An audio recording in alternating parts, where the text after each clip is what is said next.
Now, at this point of Floyd Mayweather's career, he would now face Diego Corrales. Diego Corrales was an IBF super featherweight champion. He was 33-0 with 27 knockouts. This was Floyd Mayweather's legacy career. I'm Scrapbook Boxing, Museum of the Forgotten Fisticuff series. Let's continue the conversation with Floyd Mayweather, 10 greatest black lightweights of all times. Now, Floyd Mayweather was ranked number 2 by Ring Magazine. He was a super featherweight champion, and he was number 7 pound for pound in the world. Diego Corrales was ranked number 1 as a super featherweight champion, and he was ranked number 5 pound for pound in the world. This was a very important fight for Floyd Mayweather. Both Diego Corrales and Floyd Mayweather were 23 years old. They were in the peak of their career, and it was important for them to put on their best performance. Mayweather weighed 136 and a half pounds, and Diego Corrales weighed about 130 pounds. But what did it for Floyd Mayweather? He understood the style of Corrales, that right hand leads and leaping left hooks would do the job. Floyd Mayweather Sr. was sitting in the audience as Roger Mayweather was his chief second. Floyd Mayweather Sr. was yelling from the audience of what Floyd should be doing after the 6th round. Because see, what happens, and most trainers who understand boxing understand about the 6th round dilemma. When you're a puncher, the way your oxygen works, doesn't matter how hard you train, it's the way your legs move. When you get your opponent, you let him walk to you. You constantly let him walk to you. You let him try and walk you down, but you constantly move from side to side as he's walking to you. He does not do that on a daily basis. So regardless of how he trains in the ring, how he spars side to side, moving forward, but when he's actually in the ring with the lights and the getting punched back and doing dipsy doodle moves as a defense to himself, because he's getting hit back, his legs are not accustomed to that. Doesn't do that on a daily basis. So you allow him to do that. You constantly move from side to side. You shoot the jab. You frustrate him. You get him to blink. You get him hypnotized, as we call it in the ring. This will slow him down. You tag him to the body. You shoot right hand leads at him. You leap with left hooks, as Floyd Mayweather did. You do certain things in there that will offset his game, psychologically as far as physically. And this was what was happening to Diego Corrales. He was dropped at least 5 times. And it got to a point where his stepfather saw enough, and Diego Corrales' stepfather stepped on the apron. Once you step on the apron as a second, fight's over. The inspector spotted it, and he called the fight off. He alerted the referee. The referee said no more, and Diego Corrales never forgot his stepfather for that. Mayweather and his dad reuniting. It was a touching moment, but that was a moment in history. Now, Floyd Mayweather, during an interview, called out Casamayor. He called out Prince Nassim Hamed, but on his terms. He wanted to meet Prince Nassim Hamed at 128 pounds. And he said he can come up to 130, but he really wanted him at 128 pounds. Now, Nassim Hamed at this point was really going to 130 to 133. So Emmanuel Stewart wanted Floyd Mayweather to come up to at least 130 to 133, and Mayweather wouldn't do that. That fight never came off. Casamayor, a fight never came off. A couple of fights didn't come off. Mayweather didn't meet in the middle, as the other fighter didn't meet in the middle. So to say one guy ducked this guy, that's basically what happened. Those fights should have happened, but it didn't happen. And so those fights are not on his resume. May 26, 2001, Mayweather would fight a fighter by the name of Carlos Hernandez. It was for the WBC Super Featherweight Championship title that Mayweather was defending. That was his mandatory. And Hernandez had a record of 33-3 with one draw. The thing with this fight, and Jesus Chavez and Costa Tzu and the other fights that he'll be fighting coming forward, was that they were not really his legacy fights. They were mandatory opponents and they were money fights. The fights that people wanted to see were fights with him. Was him and Zab Judah, him and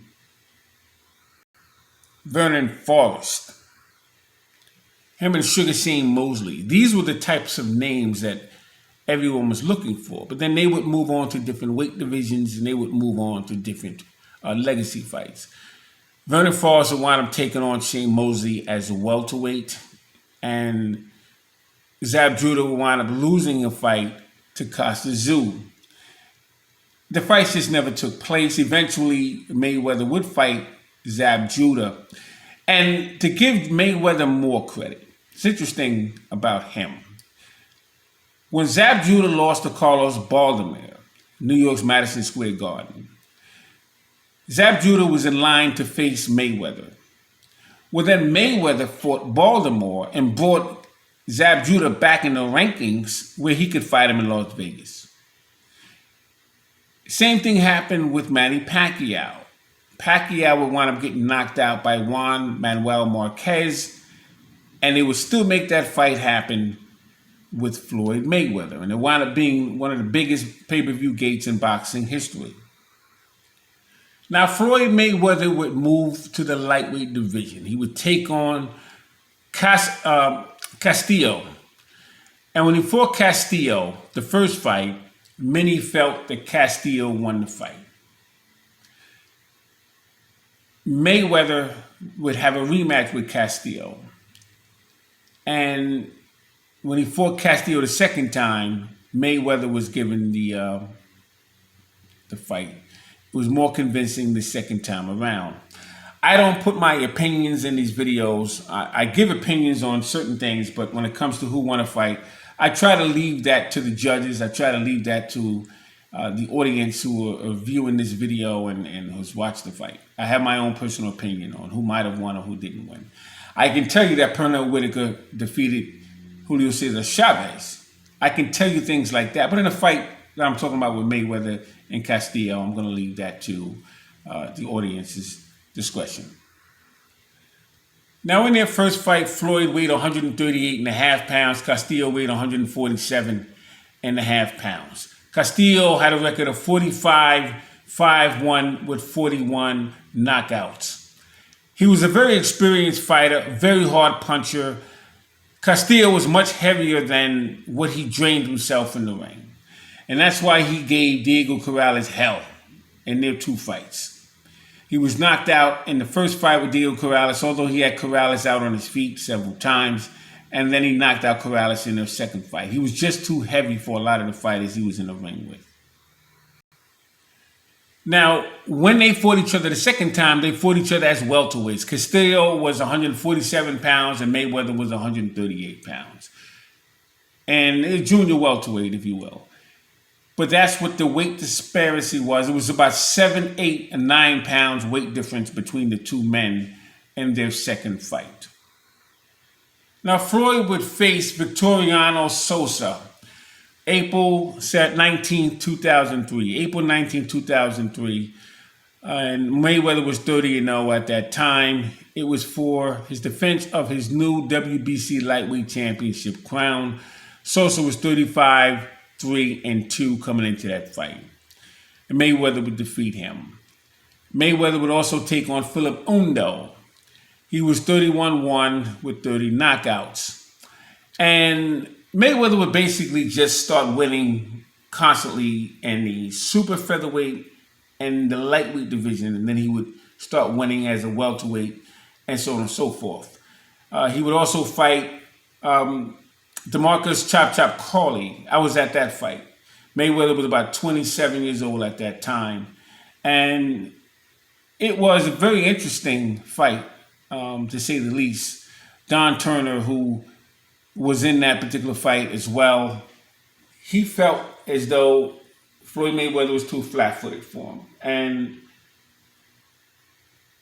talk about Don Turner for one moment. Switch the subject for a second. Don Turner, as quiet as it's kept, he's very underrated as a trainer. A lot of people don't even know who Don Turner is. Don Turner comes back from the old school of boxing. I had so many great conversations with Don Turner. Remember, he was in the ring with Evander Holyfield. In fact, I was going to share some sparring session stories with you, but I'm not going to do that. I've seen hundreds and hundreds of sparring sessions. You'd be surprised what happens behind closed doors. But Don Turner was a very, very clever. He was a sharp thinker.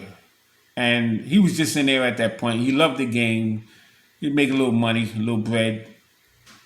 But he understood what he was looking at.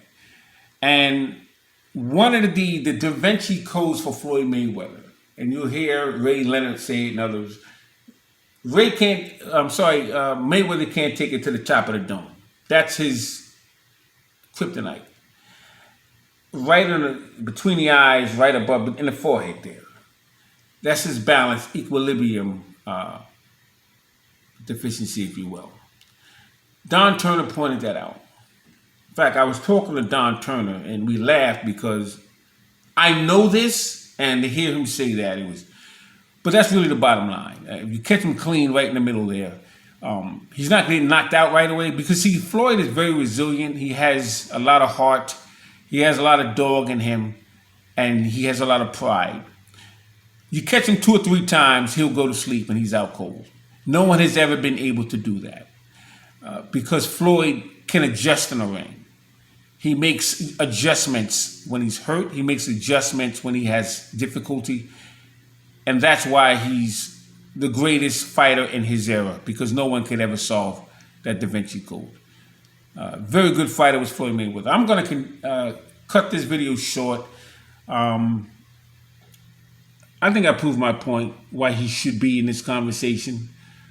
He would fight Arturo Gatti. I was at that fight in Atlantic City.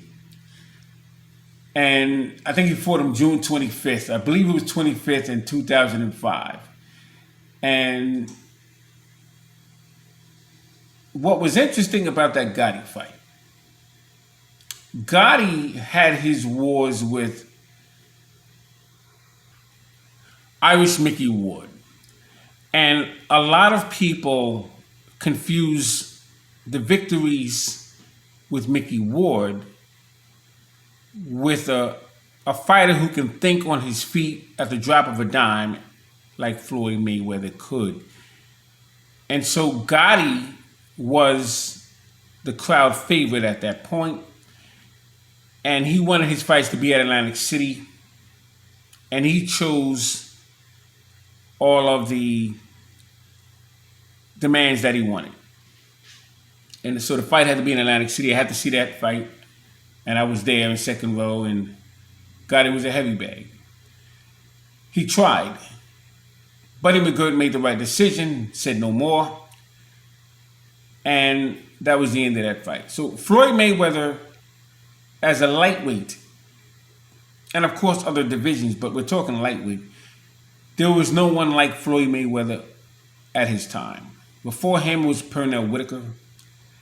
But Floyd Mayweather definitely deserves to be on this list. And I also want to give some contemporary fighters opportunities. So thanks for watching. I'm Scrapbook Boxing Museum of the Forgotten Fisticuffs series. All great fights, all great fighters will never be forgotten on my channel. Floyd Mayweather has been elected as 10 greatest black lightweights of all times, in my opinion. Thanks for watching. Peace.